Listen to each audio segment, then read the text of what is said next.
बहुजन मुक्तिदाता बाबा साहेब अम्बेडकर अमर रहे, अमर रहे, अमर रहे। बीजेपी सरकार हाय हाय, बीजेपी सरकार हाय हाय, बीजेपी सरकार हाय हाय। अमित शाह मुर्दाबाद, अमित शाह मुर्दाबाद। जय भीम, जय भीम। हम भी बोले जय भीम, जय भीम, जय भीम। तुम भी बोलो जय भीम, जय भीम। मुख्य दाबी आमर रही बाबा साहेब आंबेडकर जो न्याय मंदिर तैयारी करते दिल्ली पार्लियामेंट भवन, ए पार्लियामेंट भवन को न्याय मंदिर भीतर को देवी देवता आसवा बदल में सब शैतान पशि जाती।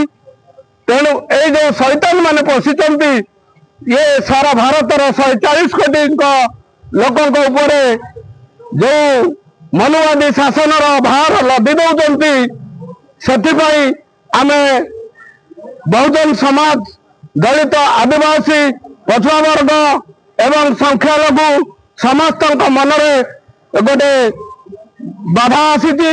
ये बाधा सारा भारतर 140 कोटी मनरे गोटे आशंका उपजी। आगामी दिन में ए जदि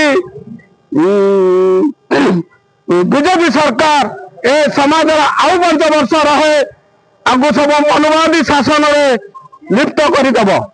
से आज आम ये जो महामहिम राष्ट्रपति को दाबी पत्र नहीं आसीचु बहुजन समाज पार्टी तरफ जजपुर तरफ। तेणु ए संसद भवन अमित शाह को विदा करा बहिष्कार पार्टी करा। गणतंत्र जो मंदिर अच्छी पार्लियामेंट रे से कथा अमित शाह गृहमंत्री जाकि अत्यंत बेपरुआ भाव में कहले कि जब ये बार बार आंबेडकर आंबेडकर आंबेडकर आंबेडकर हो से न कही तुम भगवान भगवान हूँ तो तुम 7 पीढ़ी पर्यंत स्वर्ग जगह पाते। तो मोर कहवा कथा यहाँ मैंने तुम भगवान भगवान हम स्वर्ग जगह पाइब जेहेतु तुम आंबेडकर आंबेडकर हो तुम नरक पड़।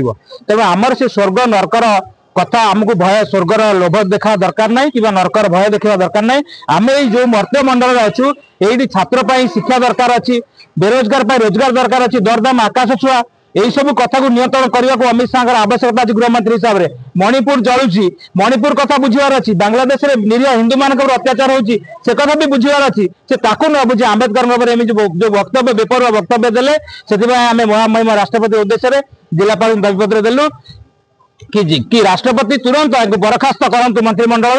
ये देशद्रोह मामला रुजु अमित शाह को केवल जेल चारिकांत उपयुक्त जगह से गणतंत्र मंदिर को प्रवेश करला योग्यता से हरई बसती।